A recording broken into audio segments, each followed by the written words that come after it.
So our topic, again, the 5 elements. The 5 elements theory, generating sequence shows how balance is achieved in nature and how every element for balance.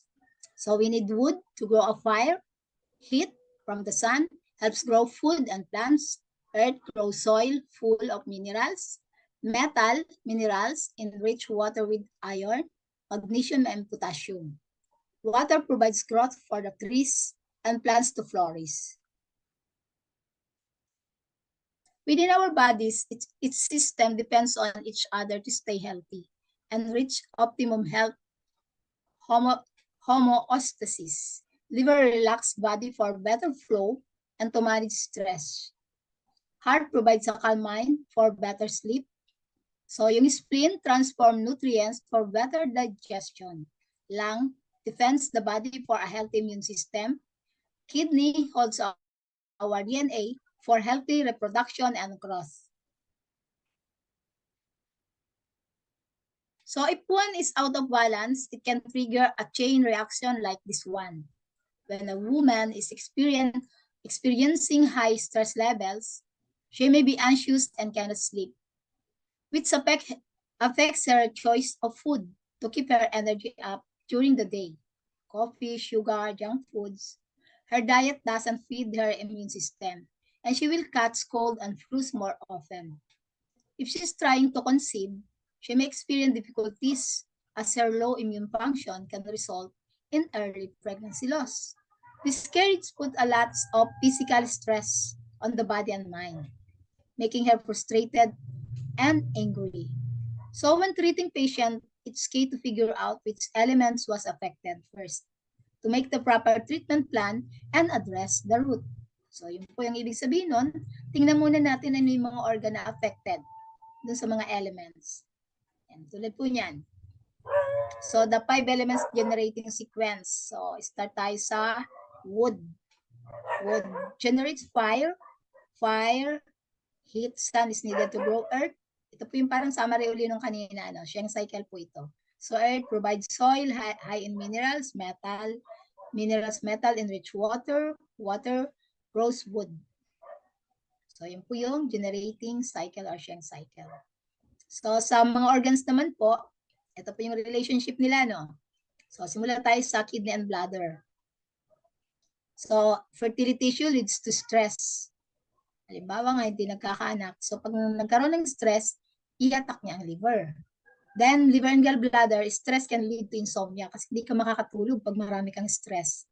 Yan. So pag nagkaroon na po ng problems, insomnia leads to cravings due to fatigue. Yan. Pag namumroblema ka, minsan gusto mo kain ka ng kain, hindi mo na namamalayan. Then magiging out of balance na, no? So ganoon na magiging itsura natin. But diet leads to poor immune system. Then, pwede po niyang i-attack sila lungs and large intestine. So pag na-attack na siya, depleted immune system, immune function can lead to infertility issue. Babalik uli doon. Yan, babalik uli doon sa problema niya. So yung root niya ay ang kidney. Kaya yun muna ang ating kagamutin, yung root. Pwede po kasi nating makita lahat yun yung mga yung cycle na yun. So kailangan mahalaga po, tingnan yung root. So ito po naman generating interaction, yun, Sheng cycle po So generating water generates, ayun po, yung dating diniscuss na natin. Water to wood, wood to fire, fire to earth to metal. Overcoming interaction, metal to wood, yung parang star na drawing, yung red po. Kanya din tayo titingnan natin kung paano nakukonect yung mga organs. So from the wood, green po yung color, wind yung kanyang climate, then emotion is anger, liver and gallbladder ang organ, so sila po yung namamala sa sinews and tendons, eyes and nails. Ito po summary ito, mahalaga pong tinatandaan. Tatandaan po natin to. Then yung fire, siyempre andyan yung summer, red, heat, and joy. Ando po yung heart, small intestine, blood vessel, tongue, and complexion. Kasi kung makikita po ninyo sa mga pasyente ninyo, yung mga ayan, alam na ninyo kung anong organ. Then pag late summer naman, ito yung earth. Yellow, damp, perceivedness, worry, spleen, stomach, fresh muscle, mouth, and lips. Then metal, autumn, white, dryness, grief, sadness, lung, large intestine, skin, nose, and body hair. Yan. So water, winter, black, cold, fear, kidney, bladder, bone marrow, ears, and head and hair. So, ibig sabihin po nun, kung ano yung organ na nandun at ano yung mga responsible pang makikita niyo pag may problema sa head, sa hair, kidney po yun. Pag sa tenga, sa kidney din. Pag nakita niyo yung kulay ng kanyang dila na parang blue or black, so mas kidney po yung affected, ano. Or yung sa ano ng water, nasa ano po siya ng yin. Yan po yung tulong niyang mga summary na yan. Alam natin kung yin or yang. So pag red, nakita natin is yang. Pag white is yin. Ito pa po yung magandang summary. So sa element po, pag inorgan, so ayan, sa wood, liver, sa fire, heart, earth, spleen, metal, lungs, water, kidney. Ang partner organ po niya, gallbladder, small intestine, spleen, heart, lung, large intestine, and water and bladder. So summary din po ito kanina. So yung season, spring, summer, between fall, winter. Sa color, ang wood green, fire red, earth yellow, metal white, and water's black. Sa senses, alam po natin ano, pag may problema sa mata, si ano po yan, si liver, gallbladder. Pag may problema sa tongue, nakita ninyo, si heart, small intestine. Then si earth ay ang kanyang lips and mouth. Sa spleen, stomach, sa nose, si lungs, and sa ears, si kidney.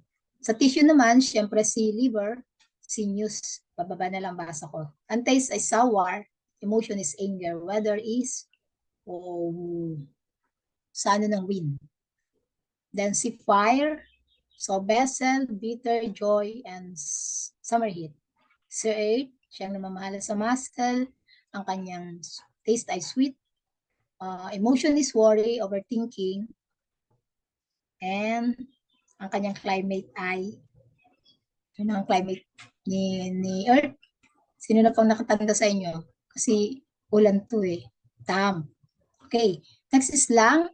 So, skin, pungent, sadness, and dryness. Dryness po yan si ano, kaya cactus. Nasa ano siya, sa init. Then, si kidney, siya pong namamahala sa bones. Ang kanyang taste ay salty. Ang kanyang emotion ay shock. Ang weather niya ay cold. So, sa water po yun ano. Ito po, mahalaga pong tinatandaan po yung summary na yun. Yung sinasabi ko, pwede po nyong i-laminate. Habang tinatandaan natin sa ating panggagamot kasi hindi naman agad natatandaan yan eh.